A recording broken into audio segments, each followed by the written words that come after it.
Breaking in Detroit, the board just shifted. I'm not talking about a tweak to a practice script or a quiet elevation from the depth chart. I'm talking about a decision point that forces Brad Holmes and Dan Campbell to choose between patience and punch, between ride it out and strike now. In the next few minutes, I'm going to walk you through exactly what changed in the secondary, why the calendar matters more than the calendar says it does, the cap mechanics that actually fit in the real world, and the veteran name on the market that could steady the ship without mortgaging the future. Stay with me.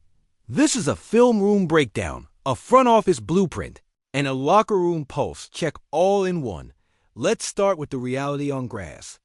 This defense has been built to run hot, win early downs, squeeze the pocket with 4, and let speed at the second level close space. It works because the corners can play on an island often enough to let the front get home. When your outside corners are young, fast, and fearless, you can tilt coverage, show pressure, and still ban the easy throws. But when injuries hit the same room in waves, your menu of calls shrinks. The difference between dictating and surviving becomes razor thin. That's where the past 7 days land like a punch. The rookie first-round corner projected tone setter for years gets a shoulder diagnosis that reads long absence. Another young corner who was supposed to grow beside him is managing his own setback. Veterans have been battling knocks, snap counts get managed, and suddenly the pyramid flips. Depth becomes starters, and special teams bodies become the next men up on 3rd and 8. The staff can coach around one absence. 2 or 3 in the same room forces a structural rethink. Now, this isn't panic. The Lions didn't build a top-half defense by accident. The front is violent. The linebackers read out screens and rob crossers. The safety room communicates. But corner is the one position group in today's NFL where injuries compound because the league is designed to punish single points of failure. You can cover up for a week with disguised zones and simulated pressures. String that across a month against quarterbacks who get the ball out in 2.3 seconds, and your margin collapses. That's why the conversation in Allen Park has shifted from hold tight to how do we buy certainty. Before I say the name you came for, I want to lay out the criteria the staff cares about. Plug and play, not a project. A corner who understands coverage families, quarters, match, 3-cloud, and who can live with real NFL root trees, not just survive them. A guy who tackles, because in this scheme, perimeter runs turn into open field math problems. And most of all, a pro who won't drown the room in a new language in week 8. This isn't the time for a science experiment. This is the time for a grown-up. On the whiteboard, the short list narrows quickly. You need a reputation strong enough to command respect on day one, but a contract clean enough to fit under a contending cap. You need production that shows up on tape eyes, hands, timing, without the sticker price of franchise cornerstone. And you need a seller with motive, a team that, if 2 weeks go sideways, will prefer draft capital in 2026 to veteran stability in November. That's not fantasy. That's how deadline deals actually happen. Here's where the rumor turns into a plan. Inside league circles, one veteran keeps coming up in conversations about proven, available, and scheme versatile. A champion. As a rookie, a survivor of multiple systems. A player who has made his name more on positioning and physicality than viral pics. Rasul Douglas. That's the name. Not a Band-Aid. A stabilizer. The proposal floating through the league's back channels is surgical. A late-round pick think 2026.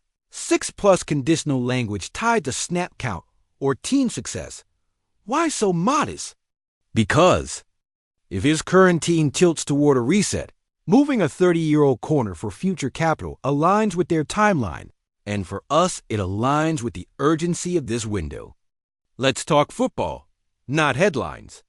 Douglas wins with hands at the line, hip-to-hip leverage down the stem, and a veteran's patience at the catch point. He is not island versus everyone every snap, but in cover 2 quarter shells, he's exactly the kind of steady presence that turns explosive plays into contested 12-yarders. In Detroit, that matters. Our front feeds on one more hitch from the quarterback. Our pass rush plays are often born from coverage that forces the second read. With Douglas opposite a healthy starter and a rotation that includes hungry depth, the whole unit breathes differently. Numbers next, because you know I live in that part of the house too. You can fit this without wrecking the ledger. Matching salary works off mid-tier contracts. The out-year commitments stay manageable because you're not marrying yourself to a declining curve for 4 seasons.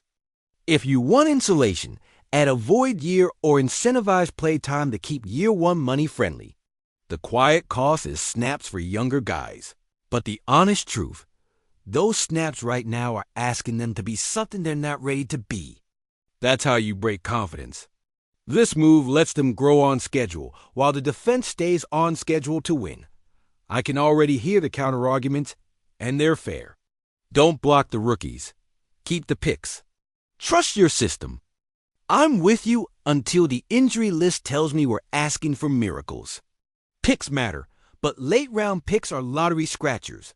Certainty at corner in a contender's year is oxygen. As for system trust, the best systems are mercilessly practical. They adapt to personnel, then buy the personnel they need to keep adapting. That's not a philosophy change. That's what good teams do when opportunity and need intersect. Let's drop this on the field in concrete terms. With Douglas on board, Aaron Glenn keeps his toolbox. Early downs, corners squat in 2 high shells, safeties cap verticals, and the nickel fits the run with outside and leverage. Passing downs, you can play match quarters and trap the slot or spin the safety late to show 3 and rob crossers. The point is you don't have to call scared. You can live in your identity physical squeezing windows early and trust the outside to do its job. The ripple effect shows up in pass rush timing, in third and medium where we've been living. Too long, and in red zone disguise where veteran eyes save touchdowns. There's a cultural layer I care about. This locker room is built on straight lines, accountability, toughness, and the belief that Sunday is about solving problems faster than the other guy. A vet like Douglas fits that grammar. You won't need a translator. He's been benched before. He's started on good teams. He's traveled.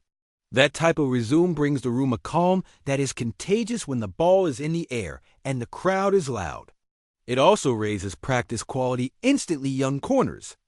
Learn how to study splits and stems from someone who's been stealing throws for a decade. Now, here's your mid-video table pound from me to you. This is not about surviving the next 2 weeks. This is about keeping the NFC North in our hands and the January picture in our windshield. If the front office can buy a starter for a late pick and a clean cap picture, that's exactly the kind of move contenders make, not splash for splash's sake, but precision that keeps the machine balanced. If you're riding with this community and you want me dropping these breakdowns the minute calls start flying, hit subscribe and keep the bell on. I'll be here to second the board moves. Let's be transparent about contingency paths. If the price spikes, say another team panics and overpays, Holmes has to be ice cold. You can't chase. There are other workable paths. Elevate a practice squad corner you trust situationally. Lean more on pattern match zone on early downs, and call a couple of simulated pressures to steal possessions. You can survive like that.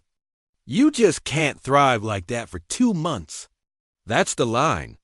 That's why I'm on the side of the veteran move. If the board gives you a number you can win with, all right. Let me bring you into the room with me before I land the plane. I want your blueprint. What's your price line for a veteran corner who can start Sunday 2026 straight up? Or would you add a conditional sweetener tied to snaps or a playoff win? If the market asks for a fifth, are you in or out? Which coverage family do you want to lean on once he's in more match to protect the youngsters, or more two-trap the bait throws and let the rush eat? Drop your plan below. I'll pin the smartest cap construction, and we'll workshop it live this week.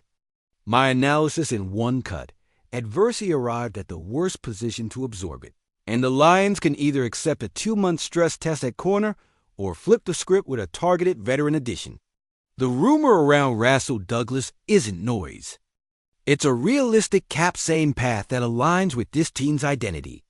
It preserves the ceiling, protects the locker room's belief, and keeps the road to January in our hands.